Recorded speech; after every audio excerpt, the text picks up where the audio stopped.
Before entering the story, please subscribe to the channel, like and share to help me. Thank you.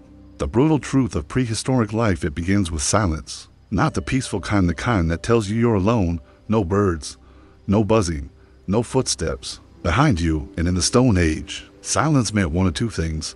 You were safe or you were being hunted. Long before empires, before agriculture, before tools had names, there was survival and nothing else. The earth wasn't a home, it was a test. The forest wasn't scenic, it was a predator's playground. And if you weren't smart, fast, and vicious, you didn't get to grow old. You didn't even get to die naturally. You were torn apart. Imagine waking up every day not knowing if you'd find food or become food. The sun rises and the hunger starts gnawing. You haven't eaten in 2 days. Your ribs are showing. Your baby is crying. You've chewed roots until your gums bled. You've eaten insects, bark, even dirt, still starving. And if you find a kill, say, a small rodent, you don't get to enjoy it. You have to fight for it. Hyenas, vultures, other humans. You're not the only one starving. Death was always close, not just from predators, but from within. Wounds became infections. A scratch from a thorn could turn into a death sentence. A rotten tooth could kill you slowly over weeks. There were no bandages, no doctors, no second chances. The weather was merciless. A storm didn't just ruin your day, it could wipe out your shelter, drown your fire, freeze your tribe. And then there was the darkness. Night wasn't sleep, it was fear, because in the dark, they came out. Saber-tooths, giant hyenas, wolves the size of horses, and you had a stick, maybe a rock, maybe nothing. Children died in infancy, mothers died in childbirth, men died on hunts, by ambush, by starvation. You want to talk about anxiety? Try being cold, wet, bleeding, and half blind, while something howls in the woods, and your fire is dying. This wasn't a movie. This was real life for tens of thousands of years, and it made monsters out of men. You think you're tough? Try going 72 hours without food while your child cries and your bones ache from sleeping on stone. Try watching your closest friend freeze to death because there weren't enough first to go around. Try standing watch all night, weapon in hand, listening for the low growl of something circling your camp. Prehistoric life wasn't noble or enlightened. It was animalistic. Territory meant survival, and survival meant blood. You couldn't afford compassion, not for strangers, not even for the weak in your own group. If you slowed the tribe down, you were left behind. If you were too old to hunt, too slow to gather, too sick to walk, you were dead weight, and dead weight didn't survive. That's why children learn early. No cartoons, no storybooks. Your lessons were real, painful, and immediate. Touch fire once, and you learn. Fall from a tree, and maybe you don't get back up. Trust the wrong person or the wrong animal, and that's your last mistake. There were no second chances. Even your own tribe could be a danger. Jealousy, rage, hunger. They didn't wait for reasons. They acted, because in that world, hesitation was weakness, and weakness was a liability. You think betrayal is modern? Cavemen stole kills. They stole mates. They killed their own kin if it meant improving their place. In the group, morality wasn't a thing. There were no rules, only consequences. Even nature seemed out to get you. A single rainy season could flood a valley and wipe out every known food source. A drought could turn forests to dust and rivers to bone-dry scars. Every year brought new threats, new predators, new diseases, new extremes, and still, they fought. They clawed their way through pain, through loss, through unthinkable desperation. Why? Because extinction wasn't an option, because even in the face of horror, the will to survive burned hotter than fire. You exist today because your ancestors endured things that would break most of us in hours. We romanticize the past. We picture cavemen sitting around fires, grunting and bonding over mammoth meat. But what we don't picture are the broken fingernails from climbing through frozen earth. To bury a child, the hollow eyes after watching 3 winters pass and bury half a tribe, the smell of decay that never quite left the cave. You think you could handle it, but take away your phone, your fridge, your clean water, your walls, and you're not ready. You're a lamb in the wild, because back then, survival didn't reward kindness. It rewarded cruel necessity. If a rival group stumbled into your valley during a famine, you didn't share. You sharpened your spears. You fought, because helping them meant killing your own chances. And sometimes, when no meat was left, and even the marrow and bones had been boiled dry, they turned on each other. Yes, cannibalism, not because they were monsters, but because starvation strips you of identity. You don't see family, you see calories. You don't Feel guilt, you feel your stomach gnawing your insides. There are cave sites with human bones burned, cracked, butchered, skulls smashed to reach the brain, flesh peeled from limbs like any other animal. Do you think that didn't leave a scar on the soul? But what is a soul when your body is dying? And yet, somehow, through all this brutality, a strange kind of beauty emerged. The fire still flickered. The tribe still sang. Children still laughed. They danced in the ashes, played with stones, told stories in the dark. Even in hell, they found slivers of light. Because the human spirit isn't delicate. It's forged in fire. And those flames burned hottest in prehistory. We are not here because our ancestors were gentle. We are here because they were relentless. Because they adapted. Because they endured. And once you understand the price they paid, you realize how far we've come and how little most of us truly suffer. Kill or be killed. The savage rules of the tribe. There was no democracy in the Stone Age. No discussion circles. No safe spaces. There were only rules, and they weren't written. They were enforced in blood, in the tribe. Dominance was everything. The strongest didn't just lead, they controlled food, shelter, mating rights, and life or death decisions. And if you challenged the hierarchy, there were only two outcomes: win or be beaten, exiled, even killed. Every glance, every gesture was a signal. Look someone in the eye for too long, that was a challenge. Take food before the leader did, that was disrespect. Speak out of turn, that could be your last mistake. You see, prehistoric tribes weren't peaceful villages. They were pressure cookers, tiny, enclosed societies where survival depended on strict social order. Disrupt that order and you became a threat, and threats weren't tolerated. Exile was one of the cruelest punishments. They wouldn't always kill you, they'd just send you out alone. No fire, no tools, no protection. Not because they were merciful, but because being alone out there was worse than death. Without a tribe, you were a walking corpse. Predators would smell your weakness. You'd starve within days. And worst of all, you'd go mad from isolation. Because even back then, humans needed humans. But the flip side was this: belonging came with a price. To be accepted, you had to play the game. Prove your usefulness. Prove your loyalty. And sometimes, prove your cruelty. Initiations weren't gentle. They could involve pain, sacrifice, even killing. If the tribe raided another group, you were expected to take part, hesitate, and you'd be next. There were no lone wolves. You were either in or you were nothing, and the line between ally and enemy was razor thin.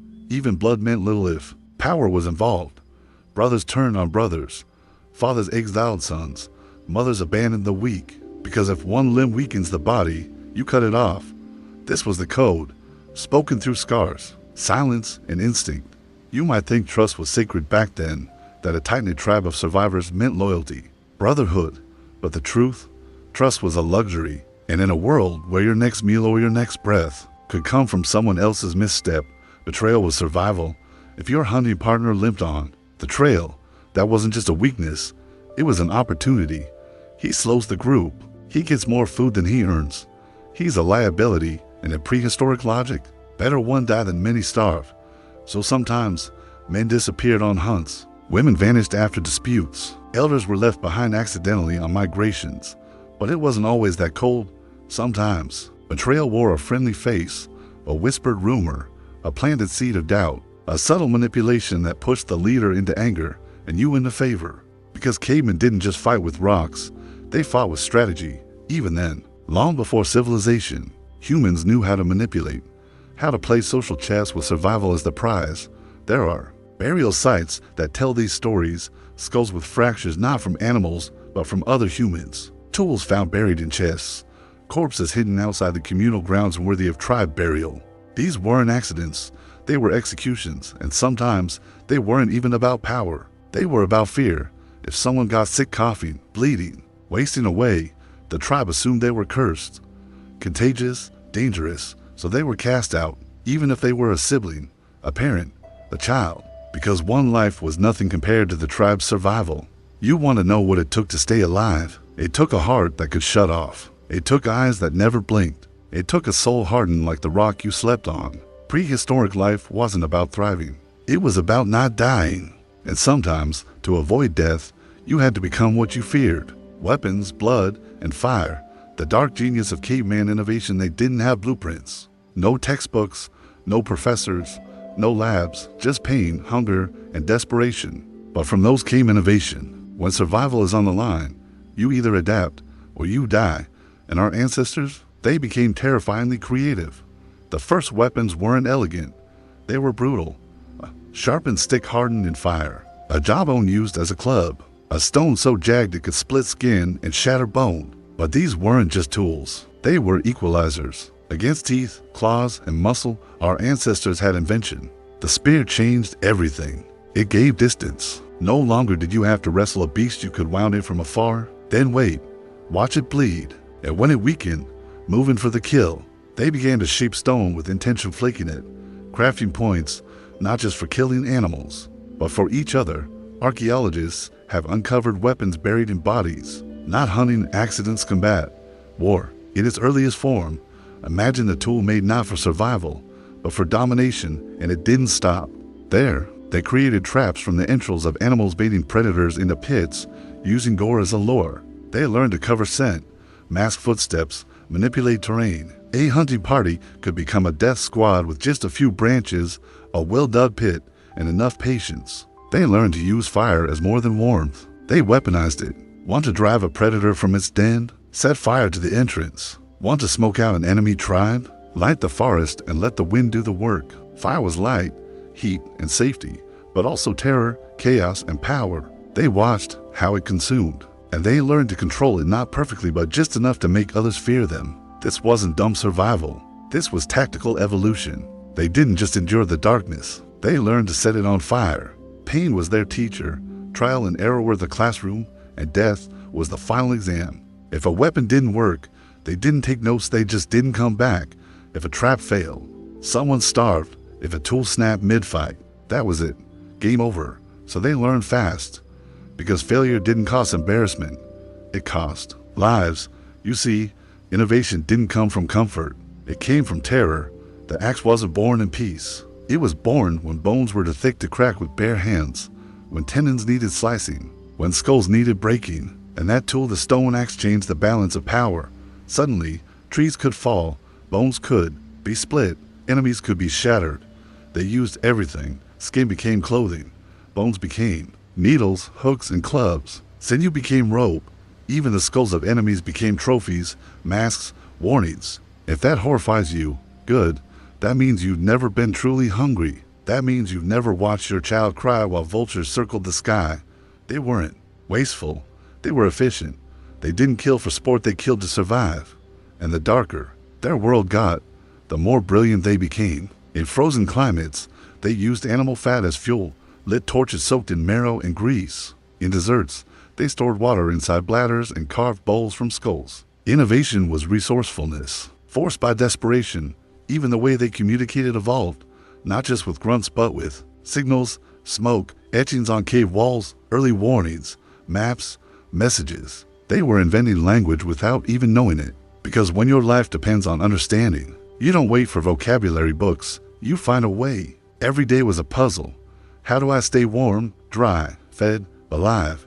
And with every answer, humanity got smarter, more dangerous, more unstoppable. They weren't just animals. They were tactical thinkers disguised in dirt and blood. And when they picked up a weapon, they picked up a future. You know, what's wild? The moment we learned to kill better, we started shaping the world. That was the real turning point. Not language, not farming, not even fire, but control over violence. Because once cavemen learned how to make death efficient, they weren't just surviving anymore, they were winning. They became apex predators, not because they were the fastest or strongest, but because they were the most adaptable killers on the planet. They hunted mammoths in groups, not with brute force but with strategy, driving them toward cliffs, coordinating attacks, forcing chaos into patterns. That's intelligence. That's warfare in its infant form. And here's where it gets darker. They didn't just fight animals. They began fighting each other for territory, for resources, for dominance. Because when you invent better weapons, you eventually turn them inward. Some of the earliest evidence of organized conflict is prehistoric. Mass graves filled with bodies, skulls cracked from behind, arrowheads embedded in ribs, entire groups wiped out. That wasn't survival. That was ambition. A tribe with sharper spears and better traps didn't just eat better, they took from weaker tribes. They expanded.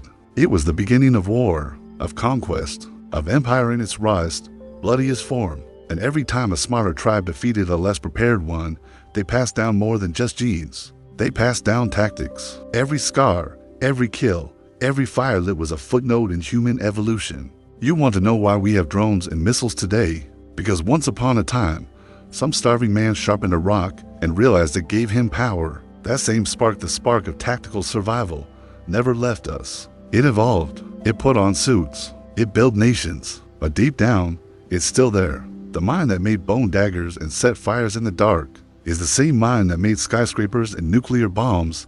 We didn't just survive. We engineered domination, and it all began when fire met stone, and man stopped running and started hunting. You wouldn't last a day. Could you survive their world? Let's put you there. Not as a spectator, but as a participant. Strip away your clothes, your phone, your running water, your grocery store, your house, your laws. You wake up cold, hungry, naked. And it's not a nightmare, it's reality. 800,000 years ago, the air stinks of smoke and rot. The ground beneath you is sharp with stones and bone fragments. Your breath comes out in clouds. You don't know where you are. You don't know who's watching. You just know this. If you stay where you are, you'll die. If you move, you might die faster. You try to build a fire, but you don't know how. You try to find water, but the river is half a day's walk and it's guarded by crocodiles. You hear a noise behind you. Is it wind or something alive? You've never felt fear like this, because this isn't anxiety. This is existential panic. You're not worried about bills or deadlines. You're worried that the next shadow you see will split your spine in two. You stumble through the forest. Thorns tear your legs. Insects bite and crawl over you. Your feet are bleeding. You're shaking. You haven't eaten in 2 days. You come across a wild fruit. Looks sweet. Smells good. But you don't know if it's safe. One bite could kill you. Would you risk it? A stranger appears. He's barefoot, covered in dirt and scars. He carries a spear made of wood and stone. His eyes say one thing: prove you're useful or die. This is the world your ancestors didn't just visit, they lived in. And not for days or weeks, for lifetimes, for generations. The question isn't, could you survive a day in their world?